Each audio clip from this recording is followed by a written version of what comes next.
Bismillahirrahmanirrahim. Assalamualaikum warahmatullahi wabarakatuh. Alhamdulillah, puja dan puji kita panjatkan dan rasa syukur kepada Allah Subhanahu wa Ta'ala yang telah memberikan segala nikmat-nikmatnya, baik nikmat lahir maupun nikmat batin, terutama nikmat keluar masuk napas ini. Serta tidak lupa kita curahkan selalu salam serta salawat ke baginda Rasulullah SAW beserta keluarga dan para sahabat-sahabatnya. Bismillahi Allahumma sholli ala sayyidina Muhammad wa ala ali sayyidina Muhammad Rabbi sholli sodri wa yassir amri wa hludatan min lisani yafqahu qawli. Amma ba'd. Sahabat Kang Darman Desa dimanapun berada, alhamdulillah pada kesempatan kali ini akan berbagi perihal tentang dahsyatnya manfaat metode jikir napas. Ya, karena dengan metode jikir napas sungguh luar biasa banyak manfaat baik lahir maupun batin, terutama di dalam kehidupan kita sehari-hari. Sejatinya napas adalah suatu generator atau penggerak jasad kita yang Allah berikan untuk selalu bergerak. Nah, kenapa Allah memberikan napas kepada kita? Karena kita ini makhluk yang dimuliakan oleh Allah dari segala ciptaannya. Nah, dengan kemuliaan manusia sebagai hamba Allah di hadapannya, maka kita harus selalu berzikir dengan napas kita, yaitu zikir napas. Nah, pada hakikatnya zikir napas adalah salah satu sarana ibadah kepada Allah dan untuk selalu mendekatkan diri hanya kepada Allah dan berserah diri hanya kepada Allah.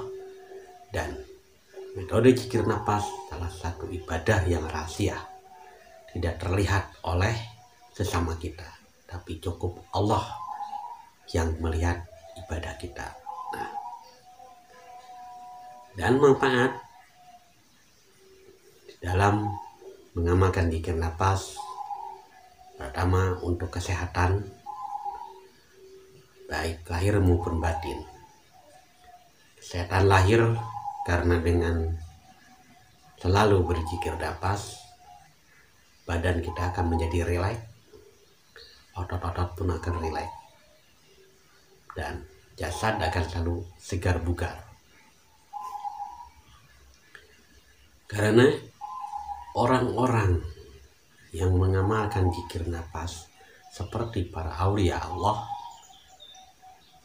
nah, saya yakin dan percaya jika orang itu meninggal, jasadnya akan utuh, karena diharamkan apapun memakan jasadnya oleh Allah Subhanahu wa Ta'ala dan terjaga.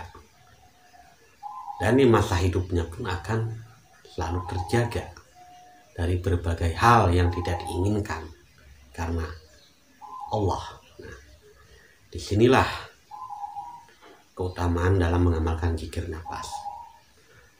Secara batiniah, hati kita selalu bersih dan selalu damai, tenang, karena tidak terkotori oleh berbagai macam penyakit hati, baik hasud, ria, congkak, takabur, apalagi sombong.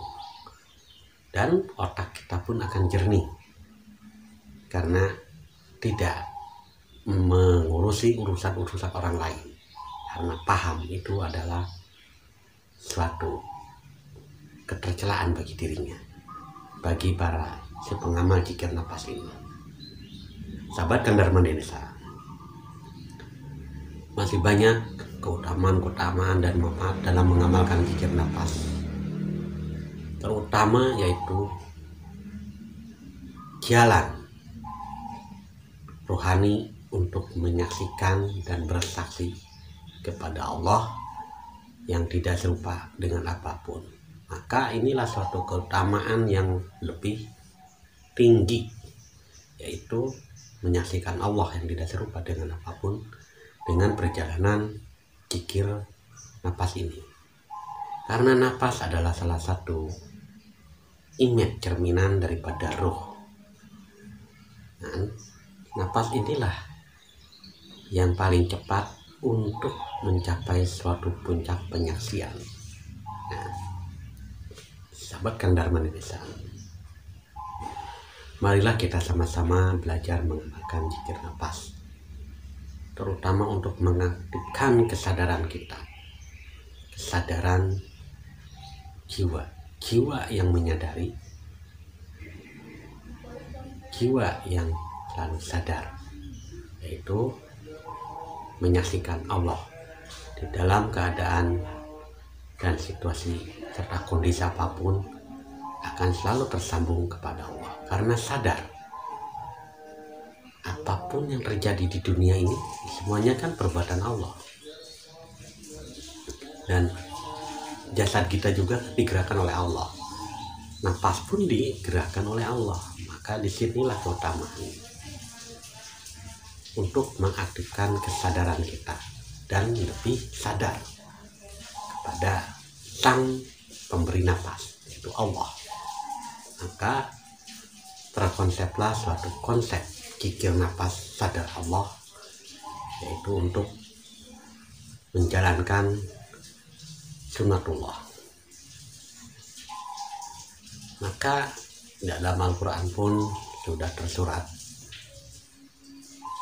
banyaklah berzikir kepada Allah baik waktu siang, petang maupun sore, baik waktu berdiri, duduk, dan berbaring. Nah, itu adalah satu perintah Allah, kita harus banyak berzikir. Nah, banyak-banyak berzikir ini tentu tidak terbatas oleh bilangan atau hitungan. Maka dengan napas inilah, nah, bagaimana kalau kita beraktivitas? Ya, kita cukup sadar kepada Allah. Maksudnya ketika kita, apa yang kita kerjakan, apa yang kita berbuat, semua itu karena Allah. Nah, maka Allah, dia Allah. Baik, sahabat Kang Darman Desa, mengamalkan zikir napas yang penting niatnya lurus kepada Allah, bukan untuk apa-apa. Biarlah Allah yang akan membimbing kita dengan pengalaman-pengalaman di dalam perjalanan rohani. Insya Allah kita akan terpahamkan dan dipahamkan oleh Allah juga. Dan itulah keutamaan dan manfaat dalam mengamalkan zikir napas. Intinya untuk mengaktifkan kesadaran kita dan sadar Allah. Cukup sekian apa yang pribadi sampaikan, semoga bermanfaat bagi diri pribadi dan bermanfaat pula bagi sahabat-sahabat Kang Darman Desa dimanapun berada. Akhir mukalam, wassalamualaikum warahmatullahi wabarakatuh.